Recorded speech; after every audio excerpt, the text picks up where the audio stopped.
তো কেমন আছেন ইতিহাসের অনুরাগী বন্ধুরা? আশা করছি আপনারা সকলেই ভালো আছেন। আমি হিস্ট্রিক হল। আজ আমি আপনাদের জন্য নিয়ে এসেছি CC11 একটি গুরুত্বপূর্ণ প্রশ্ন। ইউরোপের রক্ষণশীল ব্যবস্থা গঠনে মেটার্নিকের অবদান।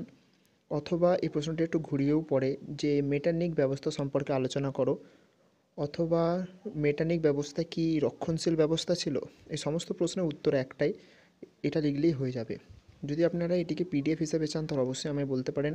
আমার ডিসক্রিপশানে দেওয়া কন্ট্যাক্ট আস ফর্মে চাইলে আমাদের কন্ট্যাক্ট করে আপনারা এটিকে PDF নিতে পারেন, অথবা আমাদের অফিসিয়াল ওয়েবসাইট historyhalls.xyz, যার লিঙ্ক ডিসক্রিপশানে দেওয়া থাকবে, সেখান থেকে চাইলে আপনারা এটিকে নিতে পারেন বা আপনারা আরও ভালো করে দেখতে পারেন।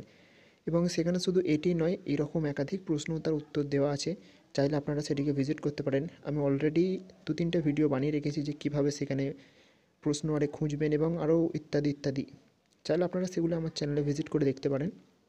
তো আর দেরি না করে এই প্রশ্নটার উত্তর সম্পর্কে আমি আপনাদের আলোচনা করতে চাই, যাতে আপনারা এটিকে খাতায় লিখে বা আপনাদের মতো ব্যবহার করতে পারেন। 19 শতকের প্রথমার্ধে ইউরোপের ইতিহাসের সবচেয়ে উল্লেখযোগ্য রাজনৈতিক ব্যক্তিত্ব হলেন অস্ট্রিয়ার চ্যালেঞ্জার বা প্রধানমন্ত্রী প্রিন্স ক্লেমেন্স ফন মেটার্নিক। 1809 থেকে 1848 খ্রিস্টাব্দ পর্যন্ত দীর্ঘ 40 বছর তিনি অস্ট্রিয়ার প্রধানমন্ত্রী ছিলেন। ওই সময় শুধু, এখানটায় আগে যে ওইটা রয়েছে, ওই সময় শুধু অস্ট্রিয়ায় নয়, সমগ্র ইউরোপের কর্ণধার ছিলেন তিনি। এই কারণেই তাকে দি কোচম্যান অফ ইউরোপ বলে অভিহিত করা হয়েছে। তিনি ছিলেন অসাধারণ কূটনীতিবিদ। 1815 থেকে 1848 খ্রিস্টাব্দ পর্যন্ত ইউরোপের রাজনীতিতে তিনি অবাধে বিচরণ করে নিয়ন্ত্রণ করেছিলেন ইউরোপের ভাগ্যকে। এই জন্য এই সময়কে ইউরোপের ইতিহাসে বলা হয়েছে মেটার্নিকের যুগ। তো পরের পাড়ায় আমরা দেখব সব রকম প্রগতি বিরোধী ও ঘোরতর রক্ষণশীল রাজনীতির অপর নাম হলো মেটার্নিক পদ্ধতি। প্রধানত 3টি নীতির প্রভাবেই গড়ে উঠেছিল এই পদ্ধতি। 1. ইউরোপের প্রাক বিপ্লব রাজনৈতিক ব্যবস্থা প্রবর্তন করা। 2. যে কোনো উপায়ে ইউরোপীয় রাজনীতিতে অস্ট্রিয়ার প্রাধান্য ও প্রভাব অক্ষুণ্ণ রাখা। এবং 3. ফরাসি বিপ্লব প্রস্তুত উদারতন্ত্র, জাতীয়তাবাদ ও গণতান্ত্রিক ভাবধারা যাতে ইউরোপে বিস্তার লাভ করতে না পারে সেই জন্য প্রতিক্রিয়াশীল ব্যবস্থা গ্রহণ করা। এগুলিকে বাস্তবায়িত করার জন্য তিনি দমনমূলক নীতির পক্ষপাতী ছিলেন। নেপোলিয়নের পতনের পর রাজতন্ত্র ও রক্ষণশীল শক্তির বিরুদ্ধে প্রতিক্রিয়া দেখা যায়। তবে এই প্রতিক্রিয়া শুধু বিশ্ববিদ্যালয়ের ছাত্র, সামরিক কর্তা, উদারবাদী অভিজাত ও বণিকদের একটি ক্ষুদ্র গোষ্ঠীর মধ্যেই আবদ্ধ ছিল। শিল্পায়নের প্রক্রিয়া বিস্তৃত না হওয়ায় এই উদারবাদী প্রতিরোধ গড়ে তোলার মতন মধ্যবিত্ত শ্রেণীর সংখ্যাবৃদ্ধি হয়নি। তা সত্ত্বেও প্রতিক্রিয়াকে লঘু করে দেখার মতো কিছু ছিল না। অস্ট্রিয়া এই সময় ইউরোপের উদারতাবাদ ও জাতীয়তাবাদের প্রধান শত্রু। জার্মানি, ইতালি ও পোল্যান্ডে এই বিপ্লবী ভাবধারা প্রতিরোধ করতে অস্ট্রিয়া বদ্ধপরিকর ছিল। পরের পাড়ায় দেখে নেব আমরা।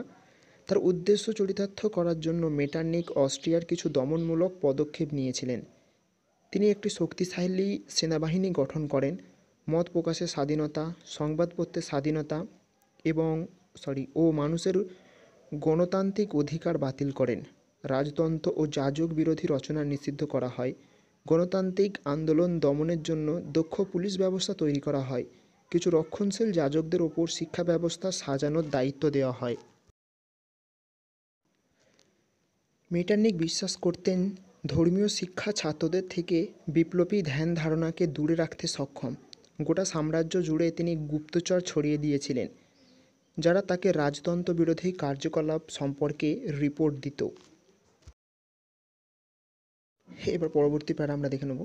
1815 খ্রিস্টাব্দের মধ্যে জার্মানি বিশ্ববিদ্যালয়ের ছাত্রদের মধ্যে উদারনৈতিক ও জাতীয়তাবাদী চিন্তাধারার শিকড় বিস্তারিত হচ্ছিল। এই ছাত্ররা ঐক্যবদ্ধ জার্মানির স্বপ্ন দেখত।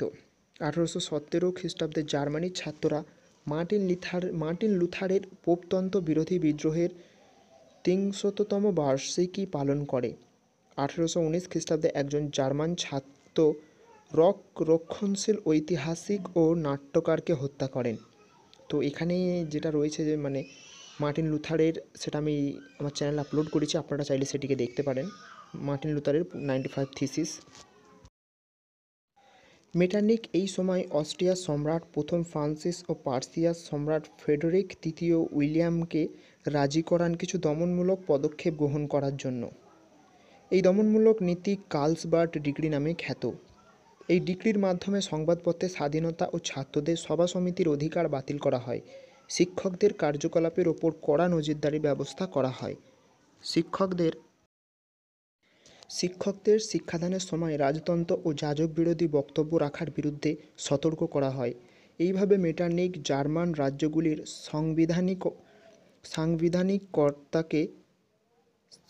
সাংবিধানিকতাকে রুদ্ধ করেন।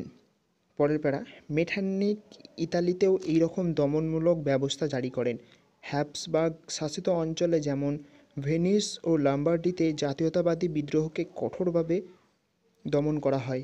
1820 খ্রিস্টাব্দে নেপলস ও পিডমন্টে রাজতন্ত্র বিরোধী বিদ্রোহ দেখা দিলে মেটারনিখ ট্রপো কংগ্রেসে ব্রিটেনের বিরোধিতা সত্ত্বেও এই দমনমূলক করতে বৃহৎ শক্তিবর্গকে রাজি করান। তার প্রস্তাব লাইবনিক কংগ্রেসে অনুমোদিত হয়। ক্রমে অস্ট্রিয়ার সেনাবাহিনী ইতালিতে প্রবেশ করে বিদ্রোহ দমন করে। পরের প্যারা, 1830 খ্রিস্টাব্দেও পোল্যান্ডেও বিদ্রোহ দেখা দেয়। পুলিশ অভিযান ও গ্যালিসিয়ার বুদ্ধিজীবীরা হ্যাবসবার্গ আধিপত্যের বিরুদ্ধে প্রতিবাদ জানাতে থাকে। মেটারনিখ এক্ষেত্রে তার সুচতুর কূটনীতি প্রয়োগ করেন। তিনি পোলিশ কৃষকদের পোলিশ জমিদারদের বিরুদ্ধে লেলিয়ে দেন এবং পোলিশ অভিজাতদের বিদ্রোহ দমন করেন। মেটারনিখ প্রতিটি পদক্ষেপ ছিল সাধারণ মানুষের স্বার্থবিরোধী, কিন্তু পোল্যান্ডের ক্ষেত্রে তিনি জাতীয়তাবাদের গতিরোধ করতে কৃষকদের জমিদারদের বিরুদ্ধে লেলিয়ে দিতেও পিছুপা হয়নি। 1921 খ্রিস্টাব্দে মার্চ মাসে তুর্কির সুলতানদের বিরুদ্ধে গ্রিসের স্বাধীনতা যুদ্ধ শুরু হয়। মেটারনিখ ছিলেন গ্রিসের বিদ্রোহের ঘোরতর বিরোধী। তিনি চেয়েছিলেন ইউরোপীয় শক্তি সমবায়ের মাধ্যমে সেনা পাঠিয়ে গ্রিসের স্বাধীনতা যুদ্ধকে দমন করতে, কিন্তু ব্রিটেনের বিরোধিতার জন্য তিনি এই পরিকল্পনা ত্যাগ করেন। এক্ষেত্রে দেখা যায় রাজতন্ত্রের স্বার্থ সুরক্ষিত করতে ধর্মনিষ্ঠ ক্যাথলিক মেটারনিখ একজন মুসলিম সুলতানের পক্ষ সমর্থন করছেন। তার কাছে রাজতন্ত্রের স্বার্থ হল ধর্ম অপেক্ষা বড়। পরের para, Frederick Engels the revolution and counter revolution in Germany গ্রন্থে বলেছেন, মেটারনিখের দুটি উদ্দেশ্য ছিল। এক, বিভিন্ন জাতিরাষ্ট্রকে হ্যাবসবার্গ শাসনের অধীনে রাখা এবং নিরঙ্কুশ রাজতন্ত্রের স্বার্থ রক্ষা করা। এই উদ্দেশ্য সফল করার জন্য মেটারনিখ দুটি শ্রেণীর সমর্থনের ওপর নির্ভর করেছিল: সামন্ত, জমিদার ও দালাল পুঁজিপতি। রাজতন্ত্রের সমর্থক হওয়ার দরুন মেটারনিখ যে কোনো ধরনের পরিবর্তনের বিরোধী ছিলেন। এই দিক থেকে বিচার করলে বলতে হয় মেটারনিখের ব্যবস্থা ছিল ত্রুটিপূর্ণ। পরের প্যারা, মেটারনিখ ইতিহাসের স্রোতের বিপরীতে যেতে চেয়েছিলেন। 1789 খ্রিস্টাব্দে ফরাসি বিপ্লব মানব সভ্যতার ইতিহাসে ব্যাপক পরিবর্তন এনেছিল। ইউরোপের জনগণের মধ্যে জাতীয়তাবাদ, উদারনৈতিক এবং প্রজাতন্ত্রের ধারণা বিকাশ ঘটেছিল, কিন্তু মেটারনিখ বল প্রয়োগের মাধ্যমে এই বিপ্লবী ধারণার বিকাশকে আটকাতে চেষ্টা করেছিলেন।